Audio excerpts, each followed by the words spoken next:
Saya rasa tadi fundamental mahasiswa itu ya harus baca buku. Dan kemudian kalau memang dia minat gitu, ya silakan berorganisasi di manapun gitu. Karena bagi saya fundamental organisasi itu diajarkan hal-hal yang tidak diajarkan di kampus. HG Podcast, relung perjalanan hidup. Yes banget. Assalamualaikum warahmatullahi wabarakatuh. Kembali lagi bersama dengan HG Podcast, relung perjalanan hidup. Yes banget. Tentunya kali ini HG Podcast berkolaborasi dengan Lab Komunikasi dan Multimedia UIN Sebar Senujati Cirebon. Your Voice, Our Future. Dan tentunya pada kesempatan kali ini kita akan mengupas tuntas pembahasan yang sangat luar biasa yang bertema apa, Kak? Esensi literasi bagi masyarakat. Oke, tentunya pembahasan ini sangat relevan di kalangan kita di era modernisasi pada saat ini. Dan tentunya kita hadirkan narasumber yang luar biasa.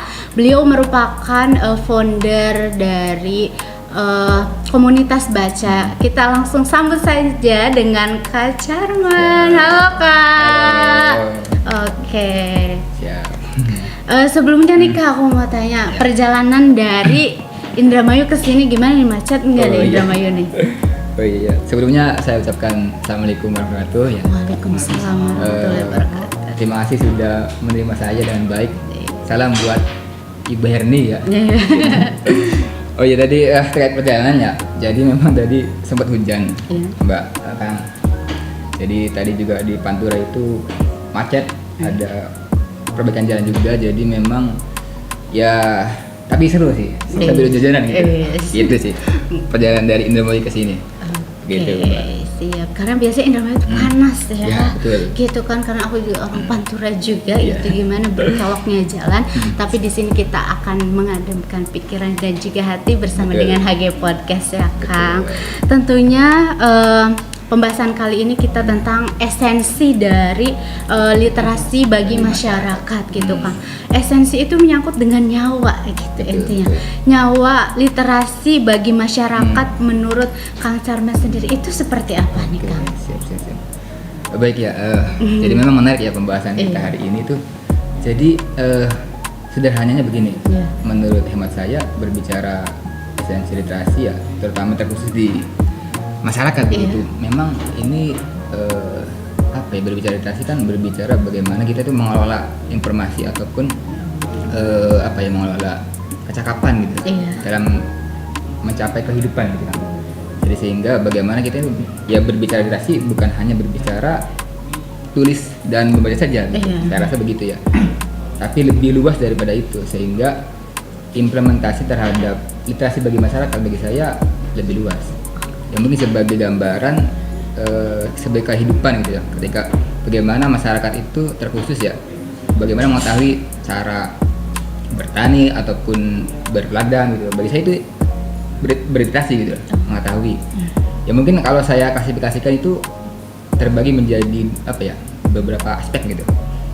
Terutama bagi kaum pemuda tentunya begitu kan. Kemudian kedua ya bagi masyarakat khalayak umum gitu. Dan terkhusus mungkin di kalangan remaja atau anak-anak gitu. Nah, saya rasa fundamental daripada literasi ini ya tadi membaca dan menulis, tapi tidak hanya hal itu gitu, lebih luas lagi gitu. Mungkin pertama gitu dulu, Mbak. Oke, siap. Jadi seperti itu ya. Jadi literasi bukan hanya sekedar membaca dan menulis, tapi makna atau esensi intinya lebih luas lagi seperti itu, Kak. Jadi kalau yang saya tangkap tuh jadi tadi ada 3 ya, Kang. Yang pertama tuh pemuda, terus masyarakat, terus tadi apa? Kalangan remaja. Kalangan remaja. Nah, kalau saya tertarik nih di kayak kalangan remaja tuh Ya. seperti apa sih, Kang? Oke, siap. Terima kasih. Jadi memang fundamental awal di kalangan remaja mungkin ya. Ini mungkin lebih concern kepada baca tulisnya gitu. Baca Mungkin tulisnya. anak kan per hari ini ya tidak sedikit ataupun ya atau banyak ataupun sedikit gitu lah. Ya masih dalam cara belajar membaca dan menulis gitu. Ya ya utamanya sih membaca dulu gitu ya sebelum menulis. Kemudian itu mungkin awal untuk bagaimana kita memahami literasi lebih dalam gitu sebelum nanti ke ranah pemuda, ranah ke masyarakat secara general gitu sehingga nanti fundamental ini sudah tercapai di kalangan remaja dan anak-anak ini, saya rasa nanti literasi ke depan kita bukan berbicara tulis dan membaca saja, semua aspek kehidupan itu tercapai begitu. Apalagi di era sekarang tuh ada yang namanya literasi era digital begitu. Begitu sementara. Jadi seperti itu ya, ada yang namanya kita step by step terlebih dahulu gitu, dari kalangan anak-anak, terus remaja, dewasa, dan mungkin bisa ke lebih tingkat dewasa atas gitu kan. Tapi kalau misalkan boleh jujur nih, kan kita maksudnya apakah dari dari sebagai anak kecil gitu, apalagi misalkan TK, usia TK, SD kelas 1 sampai kelas 6, apa sih Kang sekiranya buku atau hal-hal yang lebih membangun untuk literasi gitu, karena kan di sini serba digital gitu. Apakah harus kita sebagai orang tua ke depannya gitu, ini seperti apa untuk perkembangan anak agar lebih baik? Jadi memang hemat saya begini ya, ketika berbicara di ranah remaja mungkin gitu ya, atau kalangan SD ke bawah begitu, itu saya rasa formula yang mungkin baik begitu ya dihadirkan dengan bagaimana secara psikomotorik, kemudian imajinasi gitu. Kita sandingkan dengan mungkin buku-buku ataupun novel-novel yang nuansanya fiksi tapi membuat anak-anak itu berimajinasi gitu. Sehingga ketika anak-anak berimajinasi itu tidak tidak merasa bahasanya itu terganggu gitu, pola pikirnya gitu. Sehingga ya bebas saja.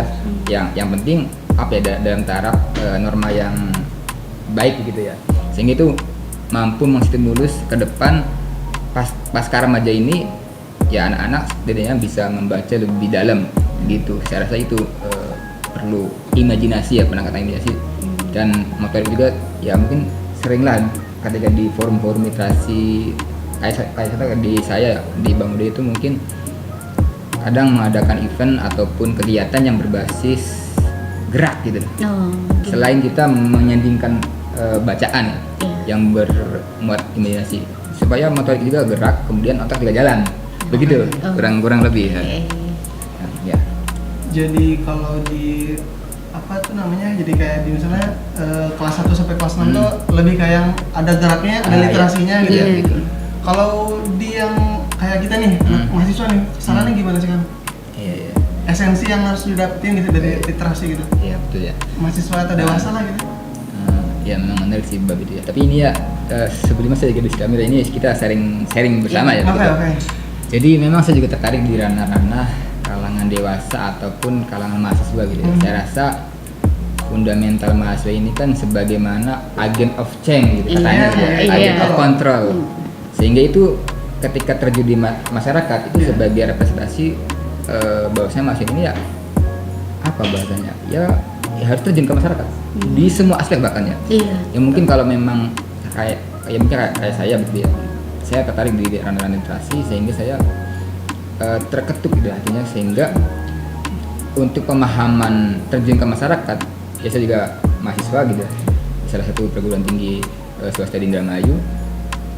Nah apa yang saya lakukan ya tentu secara personality gitu ya, saya ya menempa diri lah begitu, dengan mungkin ikut ke salah satu komunitas ataupun organisasi ataupun sharing sesama gitu ya, sesama circle kita yang tentunya positif gitu ya, sehingga itu menjadikan asupan gizi bagi otak kita lah sebenarnya begitu, sehingga itu sebagai modal awal supaya kita ini lebih enak gitu membahas literasi. Tentunya bagi saya sederhananya begini, mahasiswa ya harus bercinta dengan buku gitu. Tidak boleh tidak gitu. Mahasiswa tidak bercinta dengan buku itu sama saja bunga tanpa tangkai. Begitu kira-kira. Jadi harus kita baca. Tentu awalnya itu ya kita baca apapun yang kita senangi ya, baik itu novel, karya ilmiah dan apapun lah. Tapi ya ataupun sampai ke filsafat itu bebas. Tapi menurut saya untuk mengawali itu baca dulu apa yang kita sukai gitu di kalangan mahasiswa ya, gitu kan. Jadi kita selain untuk membaca buku tarif yang lebih berat, ternyata pilih satu buku dan cintai buku itu ya sih, ya kan. Ada satu ungkapan mengungkapkan seperti itu. Iya, Gitu. Dulu pas aku izin cerita juga Kang, itu jadi kayak komik yang 500-an tuh kan, itu bergambar gitu. Jadi buat bagi teman-teman misalkan aku bingung mau baca apa ataupun aku mau baca tapi bagaimana gitu kan, cari teman-teman pokoknya mau novel ataupun komik yang bergambar sekalipun itu diperbolehkan banget karena itu merupakan stimulus ya Kang, buat agar kita lebih terus ingin membaca dan berliterasi gitu, karena sejatinya kita juga sebagai manusia dituntut untuk membaca dalam artian tidak membaca buku dan tulisan tapi membaca keadaan gitu, membaca lingkungan seperti itu. Jadi kan tadi sudah dijelaskan gitu bahwa saya ada mengikuti atau berkumpul dengan circle yang positif gitu kan, dan itu sangat mendukung kita ya kan, cepet banget gitu geraknya karena lingkungan itu sangat banget mempengaruhi gitu, terutama di kalangan organisasi gitu. Makanya jangan salah pilih pertemanan gitu kan, dan selektif dalam berteman itu harus ya kan gitu kan, karena itu menunjang pertumbuh kembangan kita untuk mengeksplor potensi gitu kan. Tapi tidak lebih dari itu nih Kang, sebagai founder sebagai pendiri komunitas baca gitu Kang, di hantaman realita di masyarakat gitu kan, udah lulus gitu kan, seperti apa nih Kang? Siap, baik ya. Mungkin tantangan ya di masyarakat. Ya memang tidak terlepas berbicara tantangan ya. Tentunya bukan hanya saya, mungkin siapapun itu pasti ada tantangan. Tapi yang hal menarik di sini begini sih. Menurut hemat saya ketika berbicara tantangan, bagaimana kita ya hadapi tantangan tersebut gitu. Hadapi. Sehingga ya tentu ya dengan instrumen-instrumen yang kita punya gitu. Baik itu secara literasi ataupun literatur yang kita ditempa selama kuliah gitu. Saya rasa tadi fundamental mahasiswa itu ya harus membaca buku, dan kemudian kalau memang dia minat gitu, ya silakan berorganisasi di manapun gitu. Karena bagi saya fundamental organisasi itu diajarkan hal-hal yang tidak diajarkan di kampus, begitu. Sehingga untuk menanggapi tantangan di masyarakat gitu, saya rasa itu ada modal kuat begitu setidaknya gitu ya, untuk menghadapi dinamika di kehidupan masyarakat. Karena per hari ini berbicara masyarakat itu setidaknya masih mungkin narasi saya belum paham ya, apa itu literasi gitu kan. apa sih fungsinya baca buku itu apa gitu. Ya ini fundamental literasi ya. Tentu tadi yang saya katakan di awal itu kan, ketika berbicara literasi ya bukan hanya baca tulisan, pemahaman masyarakat terkait apa yang dia minati saja itu pemahaman literasi. Sehingga nanti implementasi kehidupan itu di situ sebenarnya. Output daripada literasi kan kemandirian gitu. Daripada individunya itu, sehingga bisa mandiri secara baik finansial ataupun secara intelektual gitu. Tapi tadi ya kita tetap gitu loh, teguh pada prinsip lah, setidaknya itu setia pada proses gitu kan. Bagaimana kita itu apa yang kita kita geluti di bab literasi ini ya, tantangan sebagaimana challenge saja gitu loh. Maksudnya sebagai analogi saya gini, saya kan suka mendaki gitu. Itu sebagaimana pos-pos yang kita lewati gitu. Tentu ketika pos pertama kan masih low lah gitu. Ketika pos berikutnya, ketika bahkan menuju summit itu kan pasti tantangannya lebih gede. Tapi saya fokus bagaimana saya menawarkan literasi ini dengan semudah mungkin diterima di masyarakat gitu. Ya tidak mengadjustment, kemudian tidak seolah-olah menggurui gitu kan. Saya rasa itu penting ya. Walaupun kita notabene gitu ya, sebagai kalangan akademisi atau kalangan pendidik gitu ya, kita tetap ya kalau bahasa internal kan kita harus terjun di masyarakat gitu. Kita harus menyatu dengan masyarakat, sehingga masyarakat itu ada vibe yang dia rasakan yang kita bawa gitu. Sehingga kita menghadapi tantangan tersebut insya Allah gitu lah, dengan mudah gitu ya. Tentu pasti ada, itu sih berarti tantangannya. Berarti kan kayak tadi terkait kayak konsisten, terus tantangan, terus hadapan masyarakat untuk menghadapi kayak literasi, Hmm. terus berbagai macam tantangan digital gitu. Seberapa penting sih kalau buat kayak apa tuh namanya, yakin gitu, yakin ini literasi bakal bermanfaat nih buat kedepannya. Nah kayak gimana sih Kang? Sebetulnya kalau berbicara fundamental keyakinannya gitu ya, saya rasa ini dirasakan mungkin dari semua kalangan pencinta literasi gitu ya. Tapi saya meyakini begini, berbicara literasi itu bukan berbicara output jangka pendek, tapi berbicara literasi output jangka panjang gitu. Sehingga apa ya, butuh proses gitu, butuh effort lebih, terkhusus mungkin jika memang mendapatkan hal ideal ya, mungkin dari lingkup desa ataupun dari lingkup pusat itu ya per hari mungkin lagi mengusahakan dia mendukung penuh di bab literasi, sehingga kedepannya literasi itu apa ya, dengan mudah gitu loh dilakukan gitu. Tapi ya tadi tantangannya kan, ataupun literasi itu bukan jangka pendek gitu. Itu jangka panjang, karena bermuatan ataupun tidak terlepas daripada pola pikir sendiri. Sehingga itu kan pola pikir kita setidaknya semakin luas gitu, semakin dewasa. Itu sih mungkin. Iya. Jadi ini ya, jadi sedikit kebuka ya. Jadi kayak mungkin ya ngebacanya tuh belum kerasa sekarang, tapi jangka panjangnya itu pasti ada manfaatnya. Pasti ada manfaatnya. Gitu. Hingga sekarang hari esok ya. Betul. Kata lagu. Oke, selanjutnya nih Kang, kan sering banget gitu, atau ada ibu-ibu, orang tua gitu khususnya gitu. Mungkin dari kita pribadi yang ada di sini gitu. Karena kita suka share gitu berita-berita gitu. Yang mana kita tuh kadang suka sebelum share, alangkah baiknya harus berpikir dan mencari cross check dulu seperti itu. Nah, bagaimana menyikapi fenomena yang saat ini gitu, tiba-tiba langsung share ke sana kemari, padahal itu tuh sudah belum tentu data dan faktanya valid seperti itu. Gimana nih Iya, Kang? betul. Saya rasa berbicara literasi tadi ya, salah satu muatan kan berpikir kritis gitu. Iya. Nah, apa fungsi daripada kita berpikir kritis gitu, sehingga itu menjadi counter attack awal gitu ketika kita dihadapkan ataupun kita hoax gitu. Saya rasa itu berfungsi gitu. Berpikir di situ. Sehingga saya gini, saya tidak menyalahkan orang-orang yang meng-share berita hoax, tapi itu mungkin karena ketidaktahuan gitu. Dan mungkin bahasa sederhana saya gini, karena ya tidak cross check gitu, tidak kritis terhadap apa informasi yang dia terima gitu. Tapi bagi saya, ketika memiliki jiwa-jiwa kritis, itu setidaknya dia sebelum meng-share, sekalipun itu informasi benar ya, pasti dia cross check.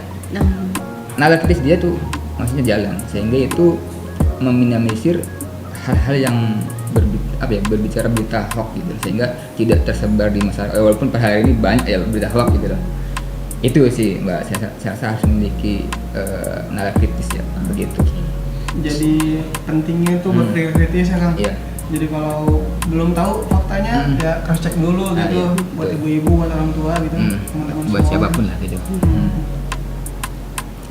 Dan tentunya ini merupakan suatu hal dan PR bagi kita semua gitu kan. Kita rokok juga ada filternya gitu kan, ibarat damai ya Kang, betul. gitu kan, masa pikiran kita ada gitu kan. Iya. Jadi kalau misalnya ada informasi gitu, tidak harus langsung kita terima gitu, tapi kita olah, cari tahu, validasi data, fakta dan datanya gitu, benar atau enggak, karena kan itu merupakan output dari literasi gitu, berpikir kritis gitu kan.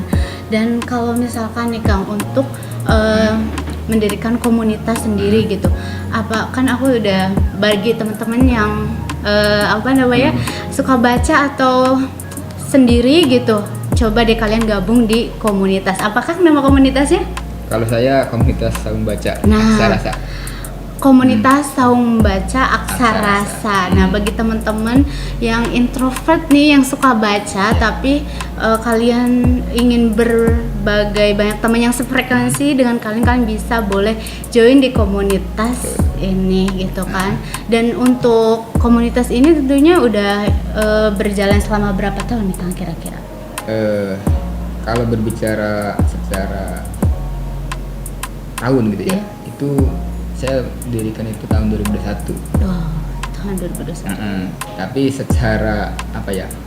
Ya itu mungkin apa ya bahasa saya tuh modal nekat tapi diimbangi dengan bagaimana saya tuh berrelasi orang-orang yang sefrekuensi dengan saya. Gitu. Oh, iya. Sehingga itu fundamental awal saya yakin mendirikan Sabang Baca ini. Walaupun pada hari ini saya secara lingkup sekretariatan kan belum ada sebenarnya belum ada. Tapi saya optimis ke depan tuh saya ingin gitu. Saya tuh ini di Indramayu itu ada di Bidasari itu tangga kecamatan saya. Iya. Namanya Kang Ahmad Khairi itu. Beliau itu mendirikan perpustakaan 16 kalau salah ya. Sudah ada saungnya gitu loh. Saungnya udah ada joglon segala macam lah. Nah itu bagi saya ketika berbicara kita judul ini esensi daripada literasi di masyarakat itu mungkin per hari ini yang sangat relevan dan sangat tepat gitu. Sehingga berbicara literasi ya sudah sering nggak apa ya bahasanya belajar dengan beliau gitu kan. Tapi per hari ini saya belum tapi sedang mengusahakan gitu. Sehingga ketika sudah ada wadahnya saya tuh ingat kata-katanya Kang Maman ya, Kang Maman Sherman tuh. Dia tuh tidak sepakat dengan Indonesia indeks bacanya itu terendah. Tapi sebenarnya belum ada wadahnya tuh. Aslinya mah kalau bahasa Bang Sherman itu beliau itu menyatakan keminatan baca itu terus tumbuh dari semua aspek masyarakat gitu ya. Terutama per hari ini gadget pun per hari saya perhatikan sudah tertarik dengan baca-baca novel gitu. Itu. Jadi sudah 6 tahun tapi secara sekretariatan belum begitu Mbak. Tapi sedang diusahakan. Begitu. Berarti kalau kayak programnya gitu kayak sekarang masih kayak sedikit itu atau gimana sih kan? Kalau secara kuantitas programnya sebenarnya mah secara fundamental gerakan awal tuh ya kayak ngamparan buku. Jadi mengenalkan buku tuh bagi saya fundamental awal ya di bab literasi gitu. Sebelum nanti berbicara literasi jangka panjang gitu. Karena ya dikenalkan dulu baca buku gitu. Ya kalau kita melihat negara-negara ini kan negara-negara maju kan tentu tidak terlepas dari buku ya. Gitu sih. Ya salah satunya ngampar buku dan sering kita collab dengan OKP lah kalau di kecamatannya. Organisasi lain collab lah. Gitu Kang. Oke. Jadi kita recap nih dari awal kita pertanyaan pertama terus pertanyaan selanjutnya. Boleh sih kan kita recap dari awal perjalanan Akang sampai sekarang ini kita ketemu di sini. Siap. Coba cerita lagi kan. Selain kayak apa namanya itu boleh sekarang kata-kata penutup buat kegiatan. Iya, closing statement. Siap. Baik, terima kasih ya. Sebelumnya saya ini sangat terhormat di sini ya. Saya merasa terhormat kemudian perjalanan saya dari sini ya tadi sudah dijelaskan ya. Kehujanan gitu loh. Sedikit macet begitu kan. Macet kemudian juga ya tapi saya asik menikmati hujan gitu. Motor naik motor. Kemudian berbicara literasi teman-teman Mbak Kang bagi saya ketika ada nafas literasi tetaplah kita terus menggaungkan hal itu. Bagi saya itu adalah representasi Indonesia emas ke depan tahun 2045 ya. Amin. Saya rasa itu fundamental awalnya ya gitu. Dan saya meyakini per hari ini banyak di semua leading sektor dari Sabang sampai Merauke itu sudah tumbuh kalangan literat gitu ya. Komunitas baca juga banyak tumbuh.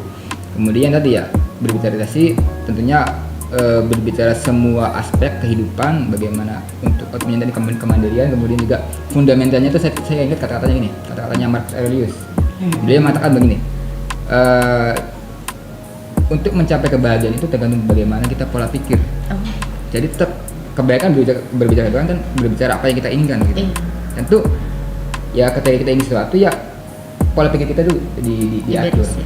Ya sebisa mungkin kita berpikir secara rasional gitu lah untuk mencapai kebahagiaan. Karena bagi saya untuk mendirikan itu kan ada kebahagiaan di situ. Itu kemudian apa? Terakhir saya juga coba terima kasih kembali. Kemudian mohon maaf atas penjelasan saya yang kurang mungkin ya.